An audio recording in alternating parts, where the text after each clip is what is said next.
All right, welcome to this episode of the Site Plan Review Technical Advisory Committee meeting for June 4th. I'll note that we have a quorum, and first item of business is the approval of the May 7th meeting minutes. Are there any changes or motion? Motion to approve. Second. All in favor? Aye. All right, we have two items have been postponed, 635 Sagamore and 100 Durgan Lane, both postponed to the next meeting. We have item A under old business, the request of Riggs Enterprise LLC, owner for property located at 806 U.S. Route 1 bypass, requesting amended site plan approval and a second one-year extension of the previously approved site plan approval granted on June 23rd, 2022. Said property is located on Assessor Map 161, lies Lot 43, and lies within the business district. So for the second extension, it has to go back through TAC and Planning Board.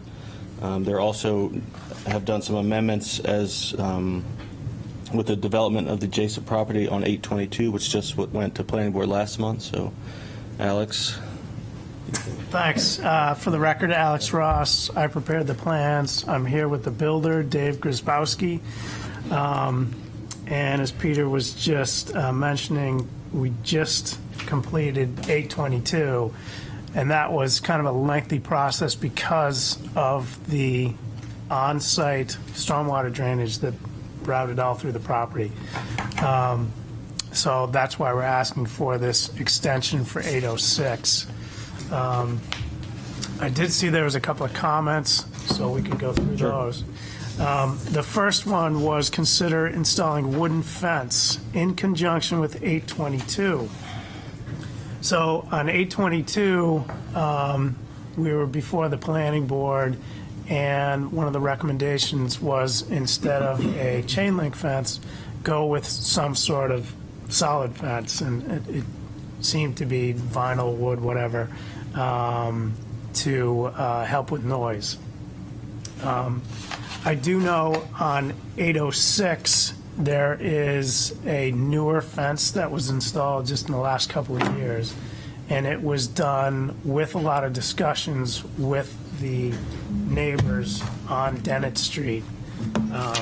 So that's the fence that everybody agreed on and they wanted. I do think on 806, there's more distance from the building to that fence. So we feel that fence will be adequate. We haven't heard any complaints. That fence has been installed. It's been, working well for a couple of years now. Next item, does the applicant have permission from owner at 493 Dennett Street to conduct work on the property? We're not planning on doing any work on the property. There is a utility pole that's pretty much on the property line. So from our side on the pavement end, we will be working with that power going underground to 822. But there's actually no work proposed on 493.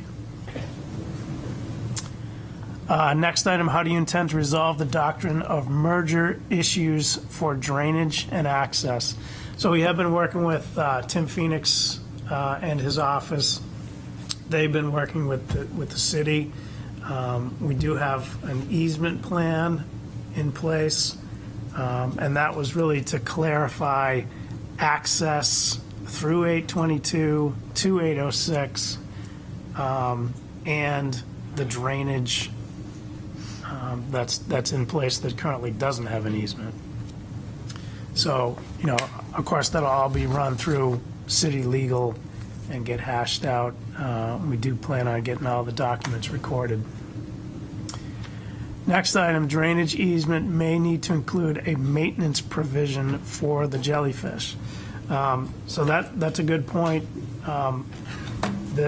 The drainage on this site then runs through to 822, and on 822, there is a jellyfish. So we'll make sure we have provisions for that in the legal documents. Next item, please include a lighting plan. We did send that over this morning. that was part of the original packet as well. Next item, drainage easement to city required for drain pipe crossing the property. So, yes, we plan on doing that. 7, all sewer connection fees must be paid for sewer connection to Stark Street. So we have talked to Jim Tao and a bunch of DPW folks, and we will be connecting there and paying the fee. Next item, existing sewer service to Dennett Street must be disconnected and capped. This may be done behind the curb to not disturb the pavement on Dennett. That's fine. We can add notes to that effect. So I think those were all the comments we had. All right, so just back to 493, there's no work proposed in this corner? No, so that's existing, Okay, the gravel bed? yes. Well, if you go to the existing plan, you can see it looks like the curving crosses the boundary line. Yes, it does in my plan. Yeah, it may be hard to zoom in to that area.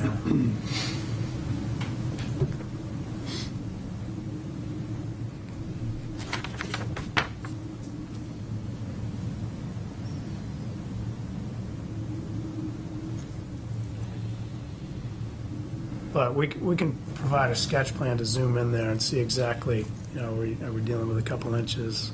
And if that's the case, we can add that to the plan. Okay.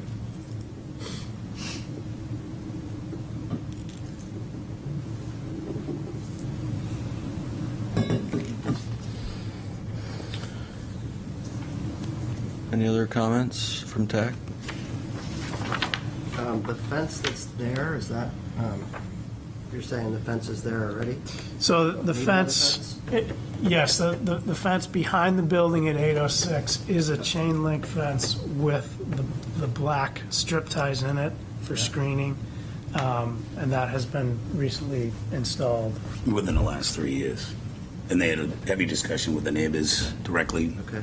because of car lights. And the neighbors were satisfied with it? It's been up for over 3 years. Yeah. At first, we had to change out some of the slats to a larger slat, but everybody seems to be good with it, have been for a while. And what about long-term? Is there any kind of maintenance plan for that, or will it always be there? It will always be there, yes. I mean, it's vinyl and how long that lasts, and it's a galvanized aluminum, chain link fence post. Do you have any notes about maintaining it or anything like that? No? Is that what the neighbors would want? I mean, That was the discussion with the owner when he first purchased the property. It was a fallen down stockade fence. Yeah. I think was mainly on most of their land, and the owner was willing to replace the whole fence, and they moved it to right on the boundary side. And it's kind of an odd situation. If you can zoom in, the fence we're talking about is pretty much on the property line.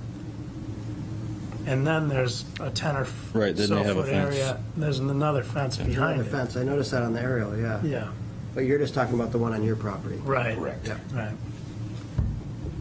Okay, well, I don't want to create something that we don't need right now. That might come up at the planning board, but.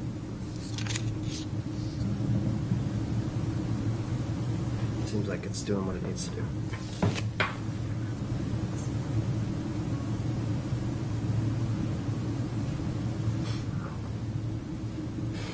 Any other comments, concerns? No. All right, anyone from the public wishing to speak on this application?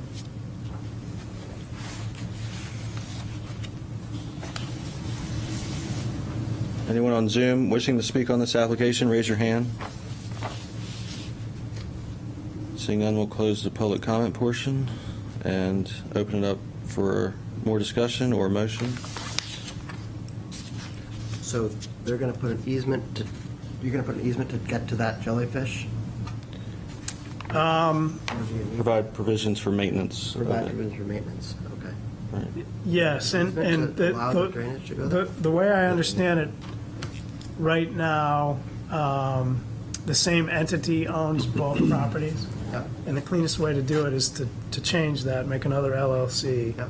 And do an easement. And to do an easement, and we can work out anything that needs to be for that jellyfish. I would think the jellyfish maintenance would all be on 822, but, you know, we can work with city planning, city legal, and Is come up all the drainage going from 822?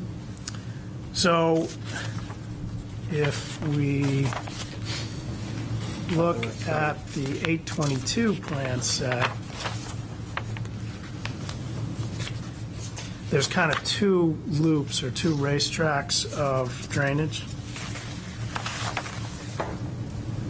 And the jellyfish collects drainage from 822. Then it's connected to the bigger racetrack that is, of course, connected to 806. So there, you know, there could be some provisions that it has to be maintained so that whole system works because 806 is tied into it or something. Oh, I see. So it comes, I see it on the site plan. So it just begins on the lower right side of the plan, on the 822 property, goes along the property line and then goes to the jellyfish. And then leaves and comes back onto 806, or comes in from 806. Yeah, it comes in from 806. So there's really nothing Yeah. from 806 hitting the jellyfish. It's just hitting that catch basin? Right. Okay, Right.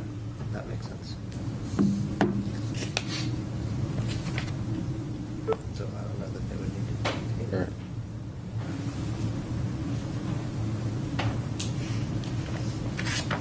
Look good to you, Zach? Yeah, we don't want responsibility of that jellyfish filter, and it's only taking flows from private property, so we have no interest in maintaining that. We do need an easement for the ability to flow and access. The drain out to the street? Across the property and then out off of the property, yes. Oh, for the sewer. The drainage that they're rerouting across. I believe it currently goes underneath the building, and they're Yes. rerouting it all the way around. Right. Yeah, currently it goes under both buildings, then down Burkett. So we're rerouting around the buildings, but then still down Burkett into Dennett. So we are planning on that proper easement for that. Okay.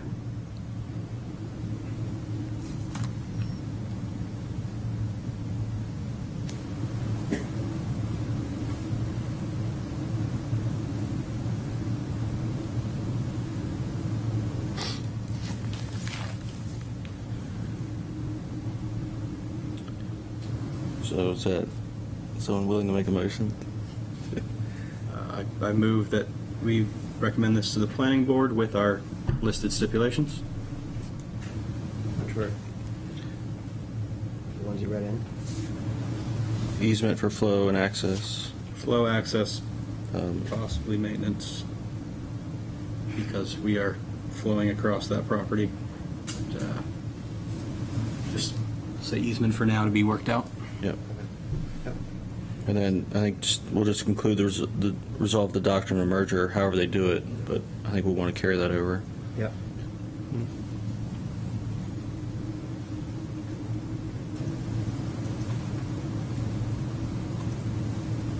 All right.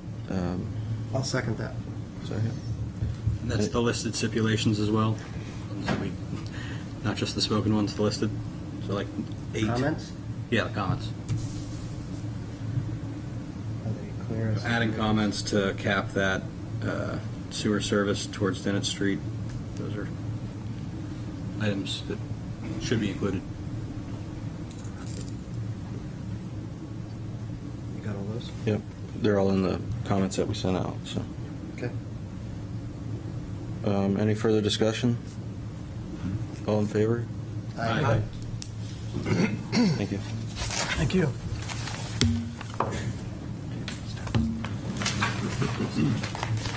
She's not coming. It's not coming. Still gonna do be away.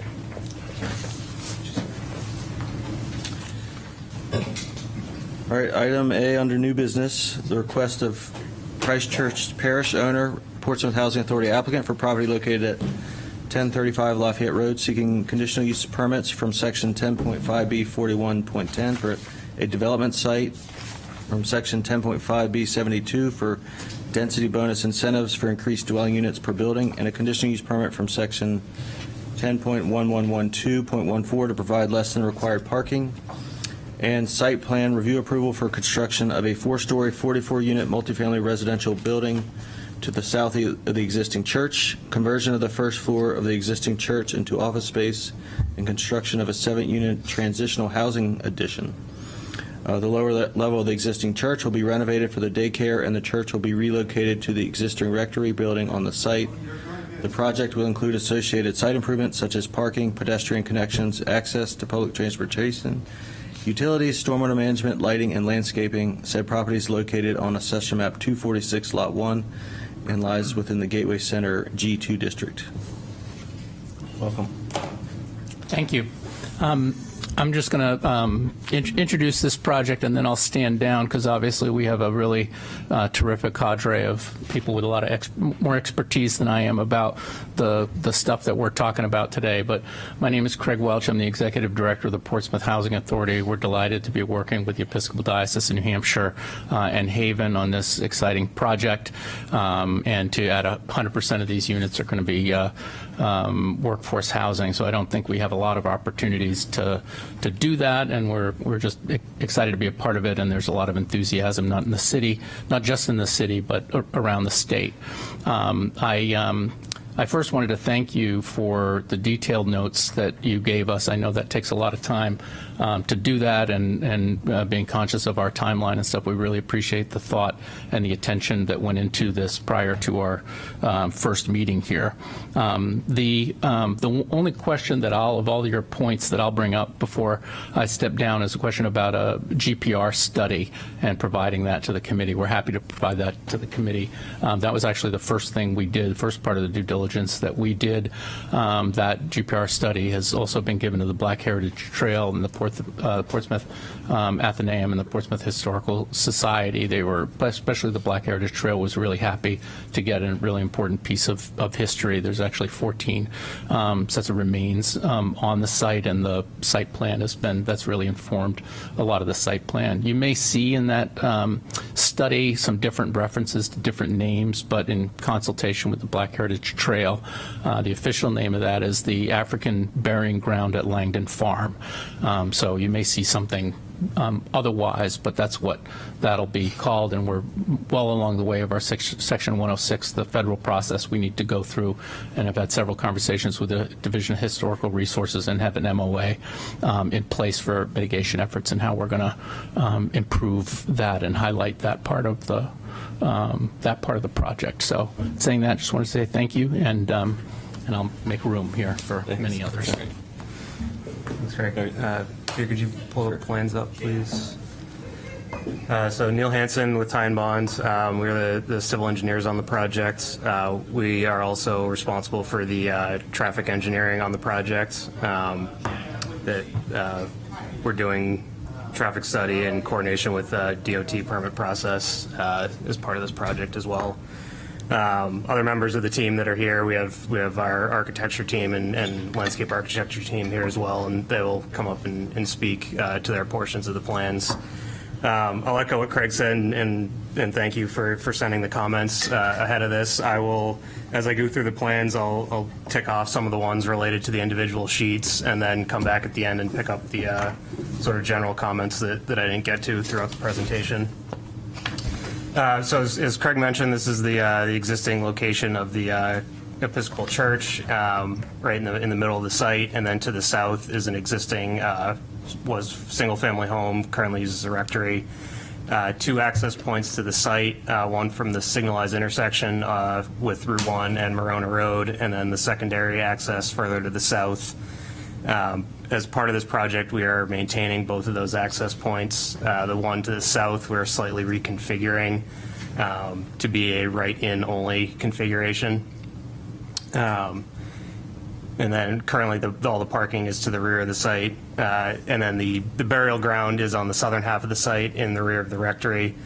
You will notice that there's a 25-foot setback around the stone wall perimeter of that burying ground. There's also a couple of additional 25-foot bump outs. Those were based on the GPR study that was done, and we set those 25 feet from the outermost remains that were discovered as part of that study.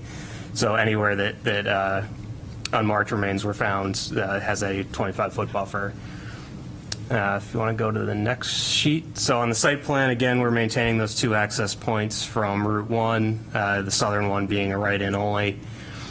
Coming in through the site, the main body of the existing church is going to remain, and we've brought the site access point right up the middle of the site, with the Portsmouth Housing Authority building to the right of that, to the south side. And then in the rear of the existing church will be an addition with 7 transitional housing units and office space for Haven.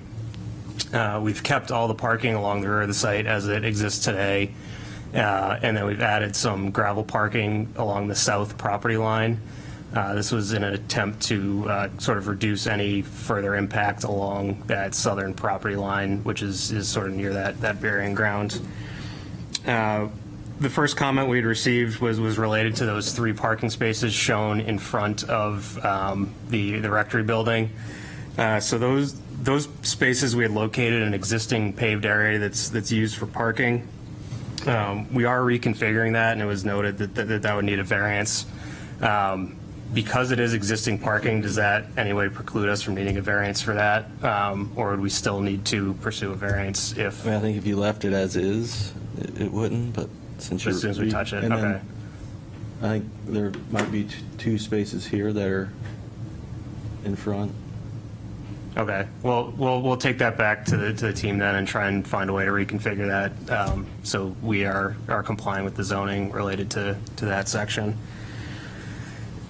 So in the rear of the site, comment number 3 that you had sent was related to the dumpster locations along the rear property line. Again, we'll take another look at that and look to at least primarily comply with the 10-foot setback for zoning. Depending on what alternate configuration we come up with, we may need to request the waiver through planning board to be within 20 feet, but we're certainly going to look to get it at least 10 feet from the property line. So we'll study that further. As far as parking count goes, we are currently showing a total of 84 parking spaces. As part of the package, we had submitted a parking conditional use permit request, and then there was a comment related to a parking demand analysis needed as part of that. So for calculating parking, we used the parking demand table within the zoning ordinance, and then we applied the shared occupancy rates under section 1112.61. The only use that's not on that table, that's sort of what's driving the need to even request a parking conditional use permit, is the daycare use. Because of the use and the hours of operation, we assumed 100% occupancy for the weekday daytime, and I believe it was 10% for the weekday PM time. Alternatively, if you think it's more appropriate, we could apply the institutional use from the occupancy table to the daycare, and that way all of our parking calculation will be based on the zoning, and we wouldn't need the parking conditional use permit at all.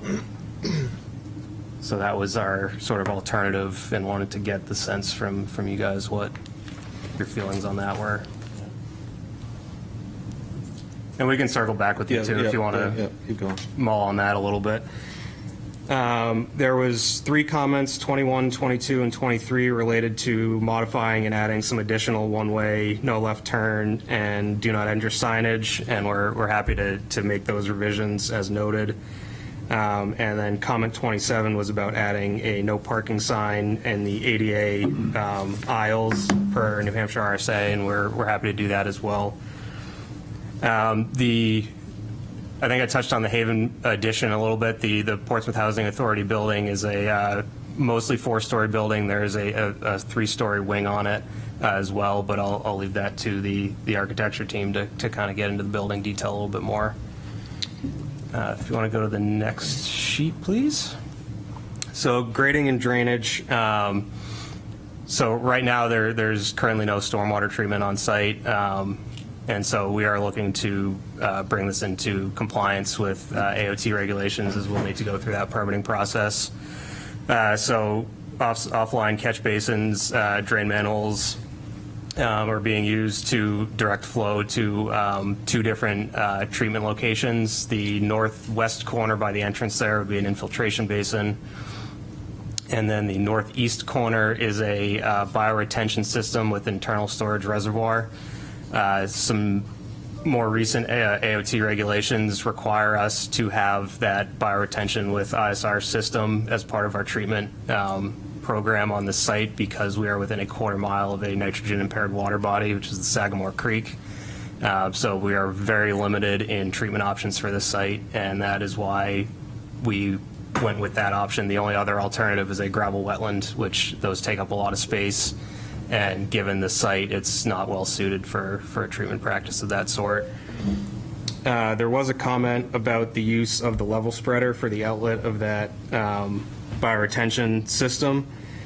We've used that to specifically avoid the point discharge and channelized flow that's referenced in the comment, and we'd be interested to know if there was any alternative the city was looking for, as opposed to a level spreader for that discharge location. So any feedback, additional feedback would be, I don't know if that comment came from you, Zach, or someone else. Dave and myself, we are worried that level spreader may help, but the topo lines kind of die off in front. But we're going from 29 elevation down to, I'm seeing 13 or 14. Yeah, it just continuously slopes down all the way to the creek. All the way to the coastal or the tidal area. So I do have concerns that it would channelize with the steep slope. So those are our concerns, and ability to flow to that state property abutting is another question we had. So those 2 items. Yeah, the on that second one, which was comment 10.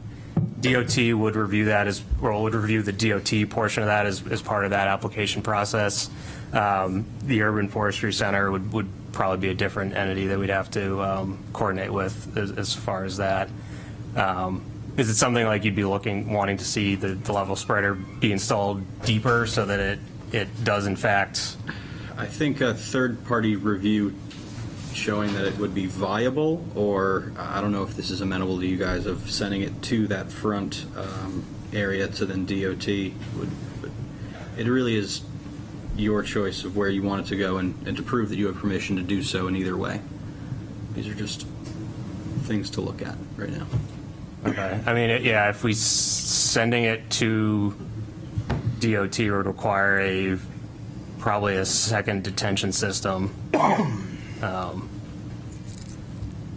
I mean, it's something we'll have to explore further. Beyond a level spreader, I don't know of any other. I'm not saying it's the right call to make. It's we just have we have a lot of concerns about the steepness of that hill, causing it to channelize regardless of the level spreader. Okay. We'll have to explore that further then. And then additional comments related to 25, 26 were related to additional spot grades at the ADA parking stalls and confirming ADA compliant paths to those doorways. So that's something we'll certainly detail in the next submission to show compliance or revise as necessary. Comment 28 was related to the elevation differences between the door to the bike room on the Portsmouth Housing Authority building and the grade difference between the ADA parking area and that door. So that's, again, something we'll look to coordinate with the building design and make that a better situation. And then 29 is also about accessible routes from parking stalls to the building 1 entrance. So we'll review that all as one kind of big thing.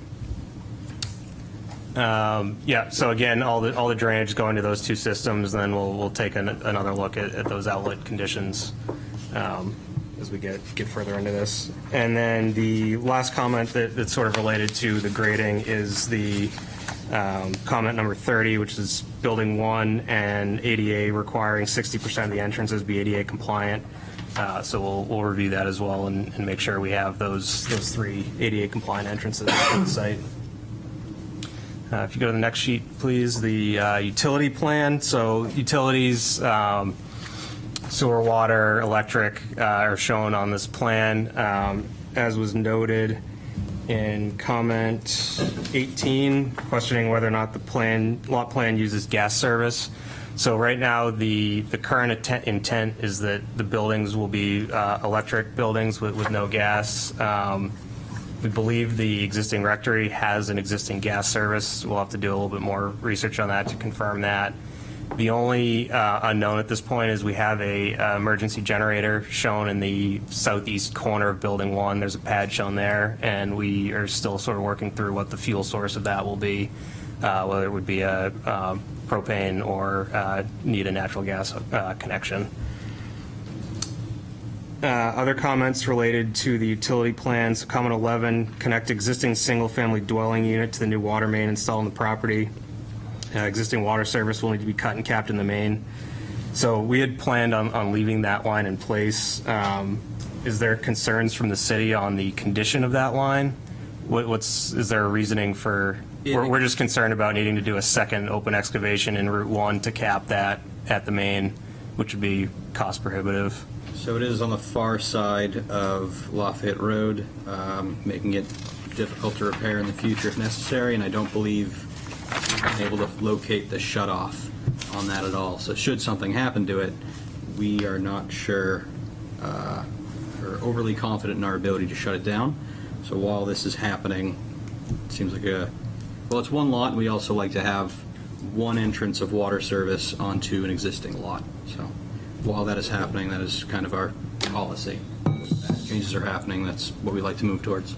So there is a water shutoff that is on the survey right at the property line for that line. Yeah, was that found as part of the survey, or was that from the swing ties, do you know? I don't know. Okay. Something. Yeah, I think we're just concerned about the cost impacts of having to dig up Route 1 twice. It's obviously a very busy road, making that difficult.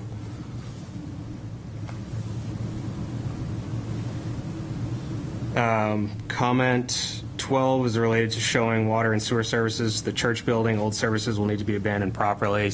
We'll need to do some more research on that. I think to this point, we've been unable to locate or find a plan that locates those existing service connections to the church. So we, other than the existing sewer line running out the back of the site there, we're not sure where the actual church ties into those lines. Comment 13, sewer main on Lafayette will need to be CCTV inspected. Again, I think we're looking for some clarification on why this is needed for this project and what the concerns from the city are related to that. So that may have been an internal note that made it this far, so sorry. Okay. No worries at all. Is that something the city's just planning on doing? We may have already. Okay. Comment 14, not necessarily on the utility plan, but it was update inside drop sewer manhole to Portsmouth standard. The detail that was on these plans is the same detail we've always used and have had recently approved on a number of projects. So if there's, I guess, something on it that's changed, if you could send me what the city standard is, and we can make sure we're showing what you want. So. Okay. 15 and 16 are easement related. City will require a private hydrant agreement, and access and leak detection easement over private water main will be required. We have no issues with either of those. 17, show valve for hydrant on utility plan. We can add that. And I touched on 18 about the gas service, and 19 was just a line type error on one of the callouts for the transformer. So the sewer we are showing connecting to the manhole at the Morona Road intersection. We had previously coordinated that with DPW. I think the initial thought was to reconstruct the line out to the rear of the lot. And then we started looking at that with that steep hill, start getting into wetland buffer and potentially even wetland impacts going that direction. So that's why we looked for an alternative and were recommended to go to that structure as shown in that intersection. And then we've paralleled the water line, proposed water line to that same location. So we're doing one excavation into Route 1. The next sheet is just the photometric plan, which was just part of the submission for parking lot, and there's some building mounted lighting on there as well. And I think at this point I will turn it over to Robbie. Peter, if you just keep scrolling through the details, I think the landscape plans. Can I just ask a question about drainage before you go there? Yes. The proposed infiltration basin on the very northern one on the highway side, Yep. it looks like there's grading shown off the property. Yes. See that? Yep. Is that something that you're going to go over with DOT to get permission for? Or? Yeah, we have to get them to review and approve that location to put the stormwater there, Yep. just in Okay. general. So they will be reviewing I'll that. get to as- see that. Yeah, Okay. they will see that. If they have an issue with it, we'll have to work with them to Okay, revise it. great. Yep. So, hi, I'm Robbie Woodburn from Woodburn and Company Landscape Architecture. I thought I'd talk a little bit generally about the plan first, and then I think there's one comment in here that does apply to the landscape plan. The landscape plan is a fairly simple plan. We want to keep our budget within reason, given the project, so that funding goes for the housing and not necessarily so much for the beauty of the place. However, we have a lot of existing trees on site, some of which are going to be removed because of the proposed buildings. And so we've made an effort to, wherever we can, supply new trees to replace what we're taking away. Where we can't fit them on the site proper, we're doing a significant line of street trees along Route 1. And specifically, we're also trying to protect and highlight the burying ground. So the burying ground is proposed to have a simple cemetery-looking fence surrounding it outside of the 25-foot bumped-out buffer. There's a photo of it on the plan, just simple granite posts with metal railings that will discourage passing through that area. We're also calling that for that area to be gently groomed, meaning blowdown comes out. Any invasives that in there would be cut back and dealt with, but have a very light hand with that, just so that it gets the area gets the respect that it needs. Additionally, there is a memorial associated with the main church area, and we're adding a little more landscaping around that to contain it and protect that as well. We obviously are doing planting where we can to soften the buildings. We are also illustrating a grayed out area, garden area behind the apartment building that is a future resident garden, but at the moment we can't commit to doing that yet. But we've given shown it ghosted out as to show the intent of what we are doing. And that's about it for the plan. It's fairly straightforward, fairly simple, trying to replace those trees that we're removing. I don't believe we're doing it on one-to-one basis, but we're making an effort to get things in there and not have it too crowded. There was a comment number 8 about proposing or demonstrating that the plan meets the Gateway ordinance for parking lot landscaping. So I need to have a little discussion about that, because we've got 6 parking lot trees in islands. We're required to have 8 or 9 given the number of parking. Robbie, I can just jump in there for you. So the 2 sections that were referenced are out of the character district zoning, and we're in the gateway zone. So those 2 sections shouldn't apply to this project.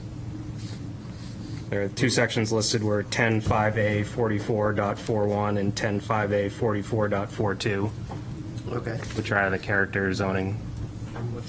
I would think the gateway would have, what is it, 1 parking space for every 10, or 1 island for every 10 spaces in It Gateway? does have 1 island for every 10 spaces, and there are, Have that? we do in the formal part of the parking lot. Well, there are 58 spaces in that paved part of the parking lot, and we've got 6 islands. However, on the gravel lot, we're surrounded by forest on both sides, so we don't have islands and we don't have additional trees. And that was the thing, if I was going to argue to that question, I was going to say that even though we don't have a number of parking lot trees that are called out, we have the burying ground forest on 2 sides of both those parking lots, and that will cover it completely, because there are And lots. there's no pavement in there. Pardon me? You're not paving that at all. No. Okay, that makes sense.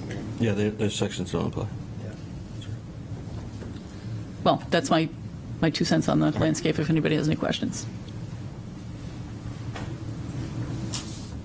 Thanks. All right.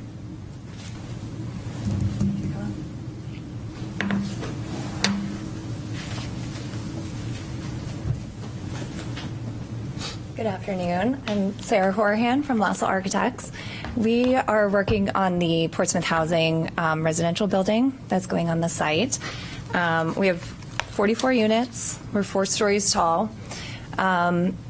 Located on this site where we're keeping the existing church intact and repurposing that building for the Haven office spaces and maintaining the daycare on site.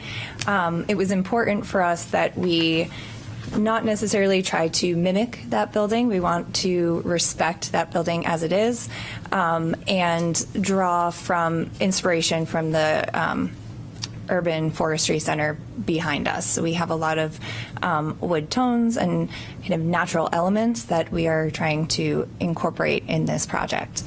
From the entry side, you can see we're stepping the building, so we have 3 stories at the front, and if you were to kind of back out a little bit more, and we can provide a rendering to show this, the church to the left, and by stepping it, instead of having 4 stories right at the front face, we're just trying to help with the massing so that there is a hierarchical importance to the church, and then we step up to 4 stories behind that. So going through the plans, we've kind of outlined our life safety plans as well as our code review. This will be an NFPA 13R sprinkled building, 3 points of egress, and then there's also external access from the common room out to the back patio, as well as the bike storage area. One other thing to note is this will be a Passive House certified building, so it will have kind of an increased insulation or envelope as well as air tightness to lower the energy costs. We'll have a solar array on the roof as well. And we can incorporate a green building statement as part of our next submission. You're going to touch on the bike. Yes. So the bike storage was one of the comments that came up as well. So we're going to work with the team to address the door here. It will either be relocated or it will swing in so that it does not swing out into the path of the ADA parking stalls. So that will be addressed in the next submission. And then we're also working with Civil on making sure we have our other access points flush to first floor, so those will be ADA compliant as well. So, to walk through the first floor a little bit, we have our main entry area, a substantial bike storage right off of that space as well. We have our common core with elevator. We have 2 means of egress, 2 stairwells at either end of the building, and then a common room that's on the first floor as well. We will have 33 1-bedrooms, 9 2-bedrooms, and 2 3-bedroom units in this building. Let's see. On the 4th floor, we have an outdoor patio area that will be accessible to all the residents of the building. So they will be able to have southern exposure views towards the African burial ground as well as to the urban forestry center. So that will be a nice amenity for the residents here. On the roof, we have our solar arrays. This will be an all-electric building, so we'll have most likely heat pumps or HVAC systems, and those condensers would be located on the roof here as well. They're really normally, so maybe that's because it's 13R. So in elevation, you can start to see some of the materials that we're proposing being more natural, really respecting the forest behind, and allowing this to sit as its own building on the site, and really letting the church kind of stand as its own building and shine in that manner. And you can see it steps down to 3 stories as you get closer to the Route 1 side, just so that the massing of this building isn't as substantial along that front face. This is what I'm wondering about, is the connection between the So, office spaces. any questions about this particular building About this, right? on site? For the bike room, if you can just provide interior dimensions and what type of racks you're using and where, so. Absolutely.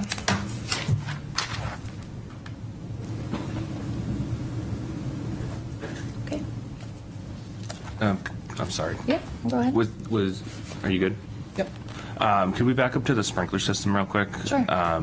Is there separation provided between the offices and the daycare and the residential? Is it going to be essentially separate buildings? Is that why you're planning on an Completely R? different buildings. So this is residential only in this particular building, and then North can speak to the other building that will have the mixed use.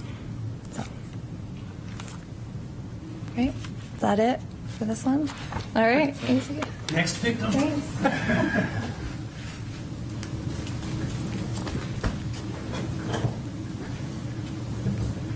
My name's North Sturtevant. I'm with JSA Design here in Portsmouth.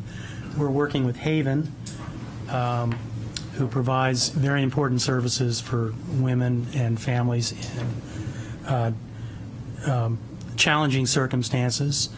The project that we're working on does encompass the existing church building, as well as provides an addition which will have 7 transitional housing units as part of that. Those are comprised of 3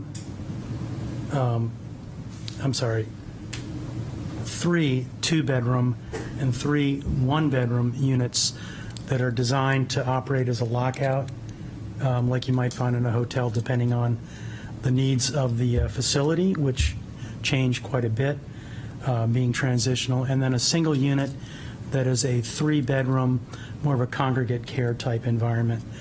The housing that you see here is the level floor plan, 1 floor plan, which corresponds to the primary floor plan of the existing church.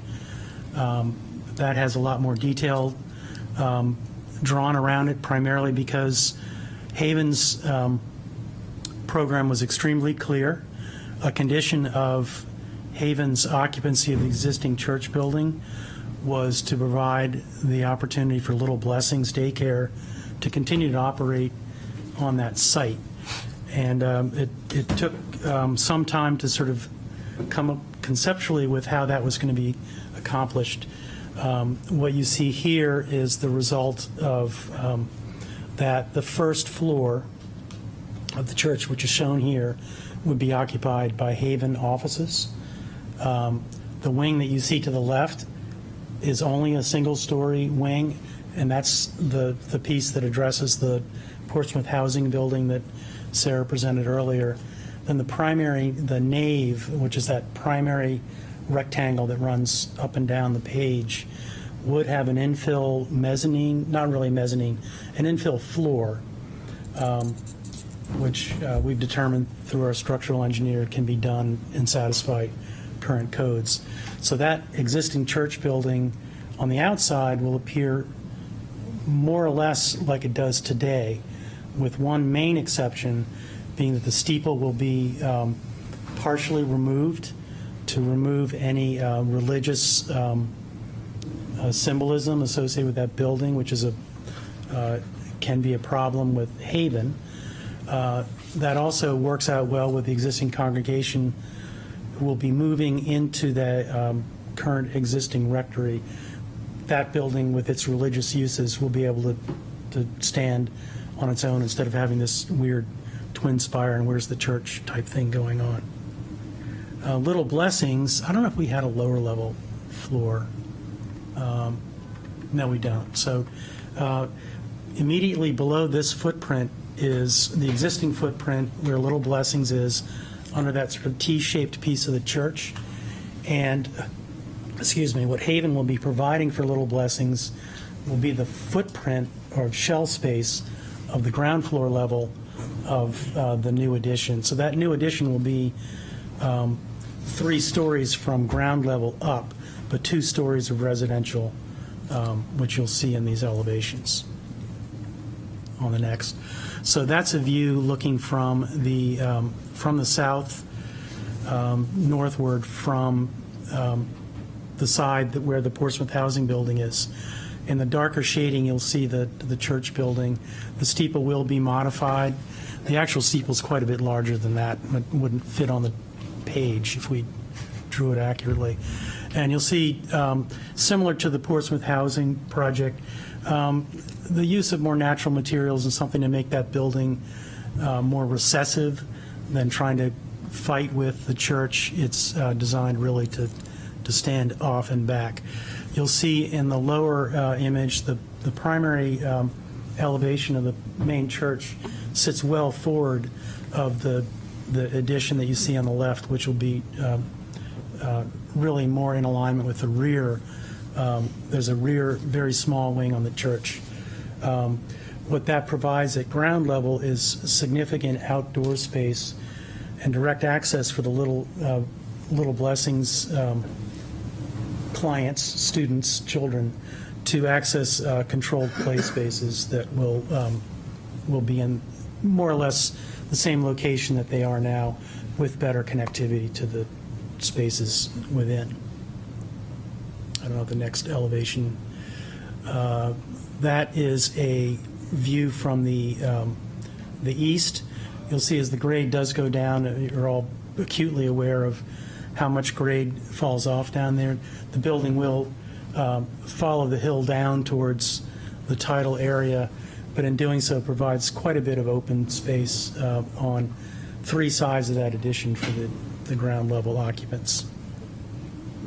And on the lower elevation, the one modification to the exterior of the church that you see here is that the existing windows that are there now are set around 4.5 feet above finished floor level. We're going to be excavating down and exposing more facade and opening up those windows by cutting the sills down to provide more natural light in that space.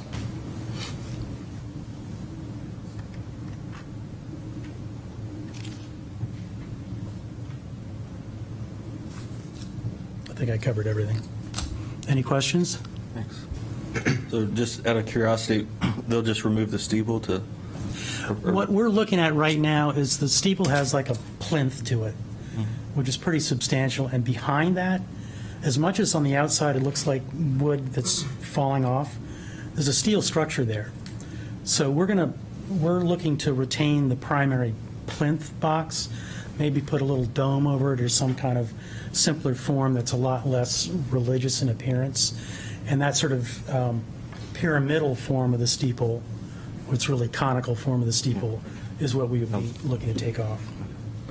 2 separate buildings. Okay. In north, this will be a full 13 sprinkler system on this side here, right? Yes. Yeah. Yeah, I don't think there's any. No, the question was just the separation between the residential use and the Yeah, so, and the I mean, mixed there use. is, with To the get away with, daycare because below- the R exemption is for detached. Yeah, and it's attached, and you've got a floor below of children in occupancy for 7 apartments. It's not really worth looking at. Does the church have a, or maybe that's what this is, and maybe I'm missing something entirely. Is there an elevator in there right now, or There's a lift there right now. is that what that shaft is? No, the shaft that you see there is a new elevator that we're proposing Oh, to okay. provide access to all 3 levels. So you will have a new elevator going in New there. elevator. Okay. Thanks for asking. There's an existing lift there now, which is if it was ever compliant, it wasn't very compliant. Sure. And it's really not compliant now. There's a weird ramp situation in the bottom that's probably 1 to 3. That's coming out.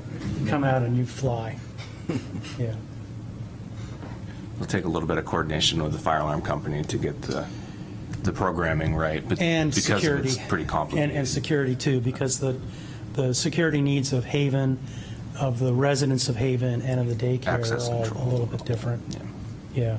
So we've got separate access ways that we're planning for the primary day-to-day access for the daycare, which is basically what they have now, which is a walk-in scenario. If anybody needs the elevator, they'll have the ability to access through the primary lobby, the elevator down to the lower floor. But most of the kids and parents that are accessing there will just walk straight in.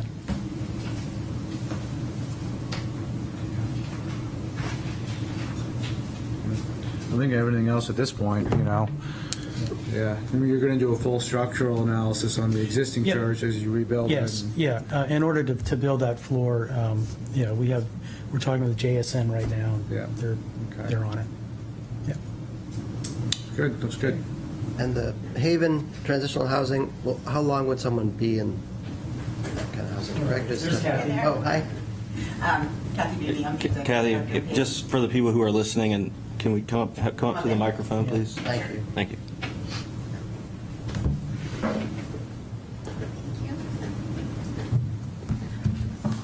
So if you didn't hear me, I'm Kathy Beebe. I'm the executive director of Haven. To answer your question, folks stay a varied amount of time. Basically, it's the opportunity to help get people ready for housing. So in some cases, some people just have a few things that they need to get in order, and other times people might need more help with retaining jobs and getting set up to. So it could be anywhere from a couple of weeks to 6 months, but it does vary based on the people. Okay, great.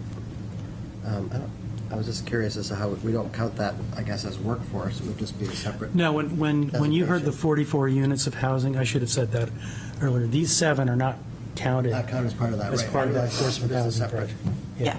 entity altogether. Yeah. Okay. Yeah. Any other questions for Haven? Thank you very much. Thank you. Good, thanks. So I did have a few more of your comments to get through, and then we can obviously answer any more questions.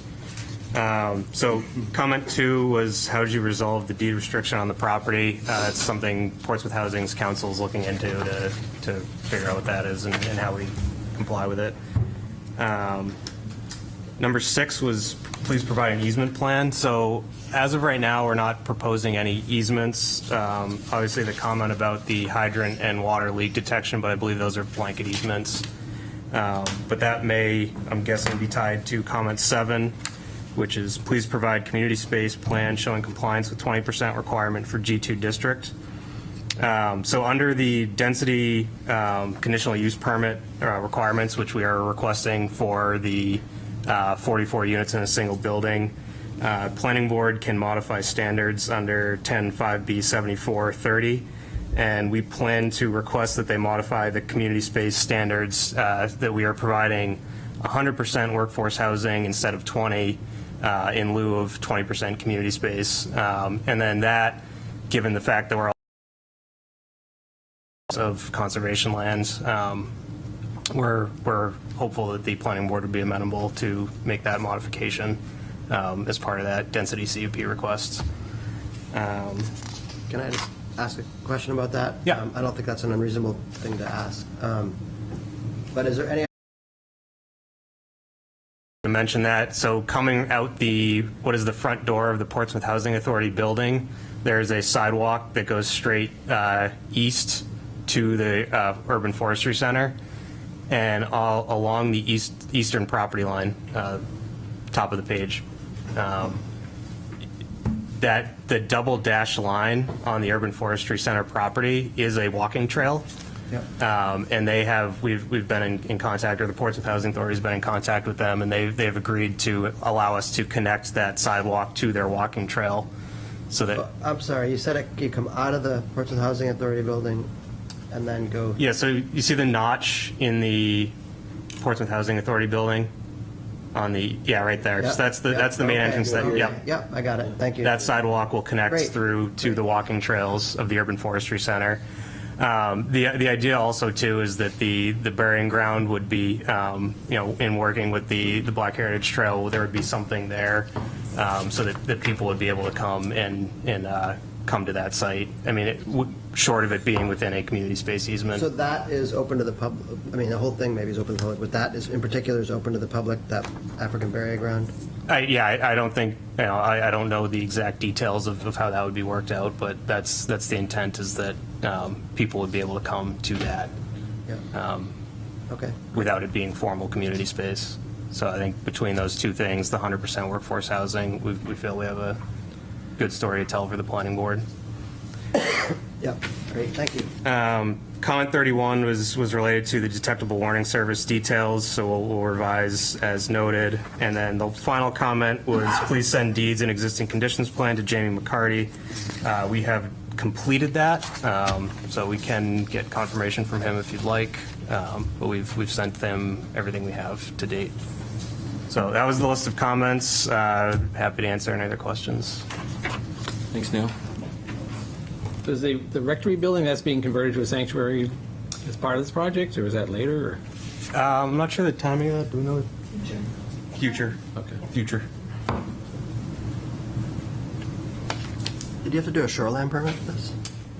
No, we are just outside of the 250. Okay. No pavement, no new pavement anyway. No new pavement. So the shoreline buffer is slightly different than the wetland buffer.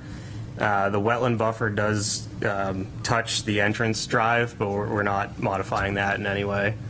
We've kept all of our new utilities out of that. Great.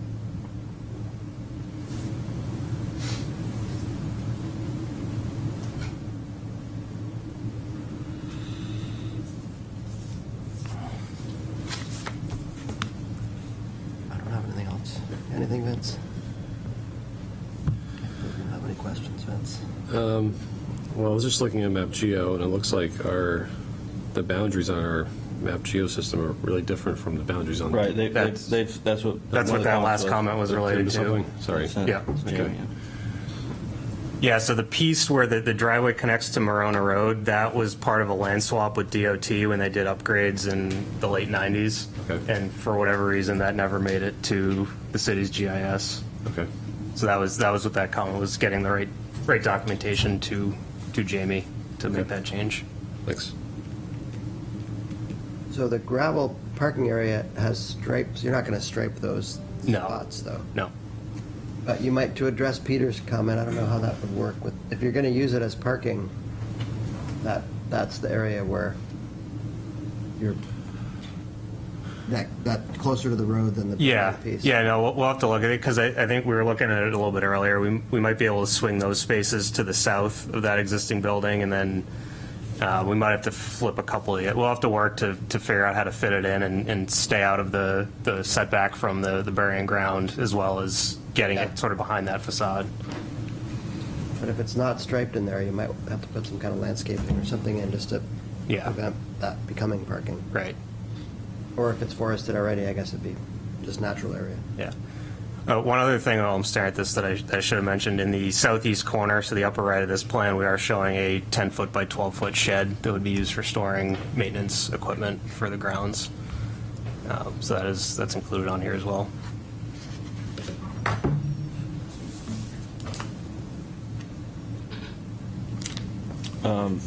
So maybe if we could just follow up with about the parking comment. Yep. And we can look at that, not here, obviously, but Right. we can follow up and figure out how we want to classify the daycare for your parking calculation. Yep, that works. If there are no other comments now, is there anyone from the public wishing to speak or on Zoom? If you're on Zoom and would like to speak, please raise your hand.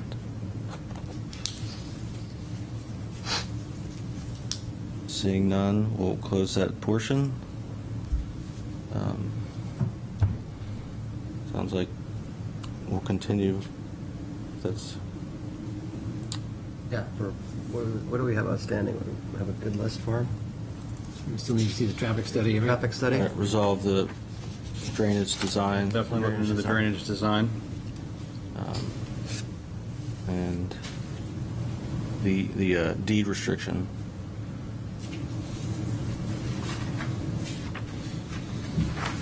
Yeah. Including those easements for water. There are a couple things, yeah. Yep. ADA grading around the building. But, yeah. So, move to postpone? Second. All right. For all those follow-ups we just mentioned. All right. All in favor? Aye. Any opposed? All right. Continue to next meeting. Thanks.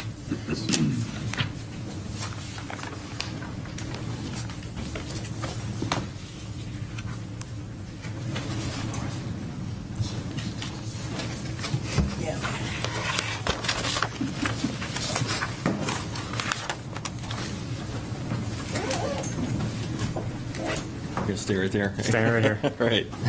Item B under new business is the request of Lonza Biologics, owner for property located at 5 Technology Way, formerly 70 Corporate Drive, requesting amended site plan approval for the addition of phase photovoltaic cell PV solar canopies over the previously approved temporary service parking lot. Said property is located on Assessor Map 305, Lot 6, and lies within the Airport Business Commercial District. Welcome back. Thank you. Neil Hansen with Tyne Bonds.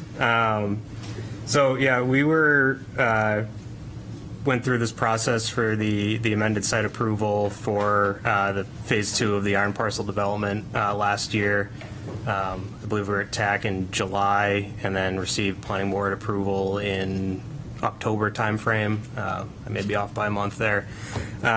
So at this point, we're coming back as part of Lonza's ongoing sustainability initiatives. They're looking to add solar to the iron parcel development, and specifically related to amending the site permit is the solar carport canopies that we're looking to install above the previously approved surface parking lot on the iron parcel.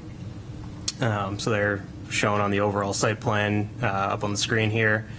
Part of this project, Lonza is looking to put rooftop solar on Building 1 and the Cub on the iron parcel as well.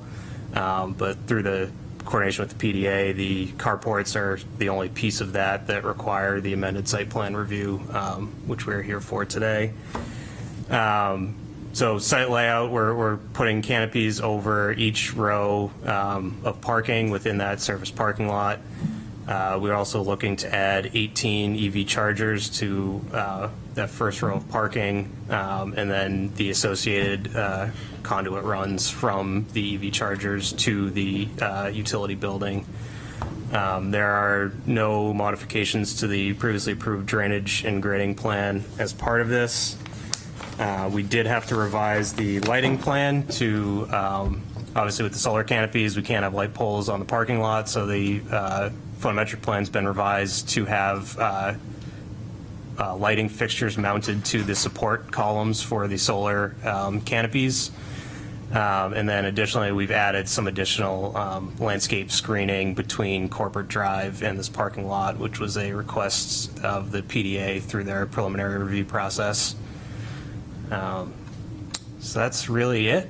We have a couple members of the design team here as well, if there's any questions related specifically to the solar. That's really all we have. Thanks. And we didn't provide any comments. We didn't have any comments. I do have a question. The detail shows 3 different sort of styles. Are those shown on the plan? I just wasn't sure which one, where. Yeah, so the all the panels are oriented in the same direction. So depending the T configuration is being used for the center aisles where there's 2 bays of parking, and then depending on which side of the parking the footing's on, it will pitch one way or the other for those L-shaped canopies. Okay, great, thank you. And then I noticed that the drainage didn't really change. No, there was no. We located the footings away from the existing / proposed catch basin pipe runs. The added impervious is basically the top of the footing, and then there's a concrete pad that gravel wetland is sized for future development so that, I forget the exact square footage of increase, but that all can be handled by that gravel wetland, which was recently, they just began constructing that about a week ago. So that will be completed in the next month and a half. So with the T canopies, the only part that is into the parking spaces is just the support column. Everything else is underground there. The Yep. footings? Yeah. So yeah, that was actually picked up by the PDA as well. So the original detail, the concrete column came out a little bit. So we've redrawn that so that the concrete portion will be flush and it'll just be the steel support column that'll be out of the ground. So the dark gray is all just footing? Yes. Underground. Yep. That's all underground. Okay. And is this high enough to plow under? Yes. I think it's 14 feet is the lowest dimension. You have to zoom way in there on that piece. And what happens in the winter? Do they just get covered in snow? I mean, when it snows? If it ever snows again. Yeah, if it ever snows again. Yeah, I guess I'm not super familiar They don't move. with solar. They're Nope, they're fixed. fixed. Yep.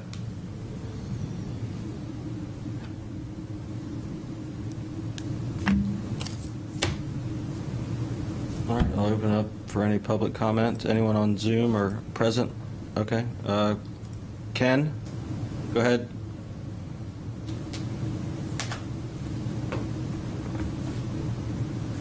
Go ahead, Ken.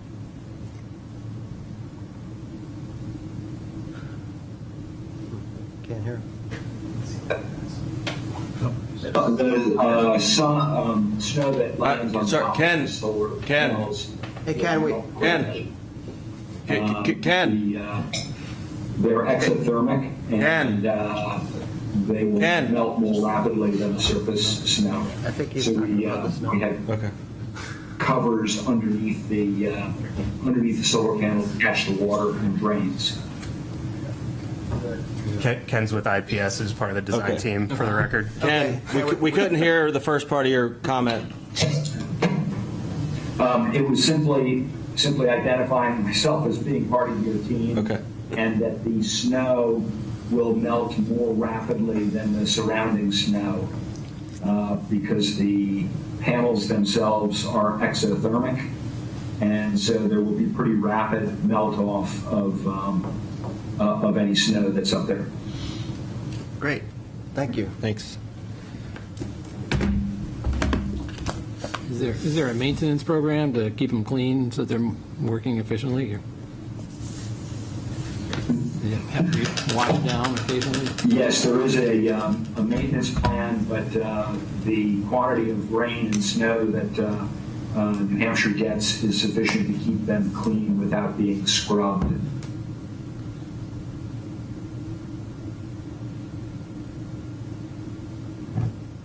Did that come through? Yes, thank you. Do you, out of curiosity, do you have maybe I missed it in here, a kilowatt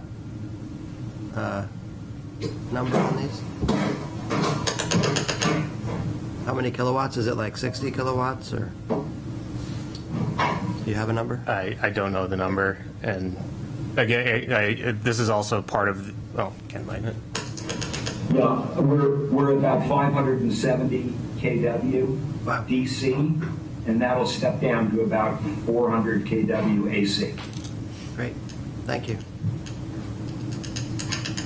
And it's all going to the facility, it's behind the meter, it looks like. I believe that's still being worked out. That's what it said in the application, but, okay. Yeah, that'd be nice for you guys, yeah. Great. All right. Back to TAG for further discussion or motion.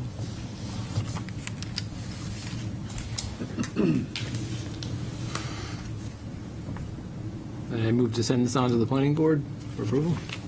Second? And this is a recommendation that planning board makes a recommendation to the PDA. And then planning board recommends the PDA, right? Yeah.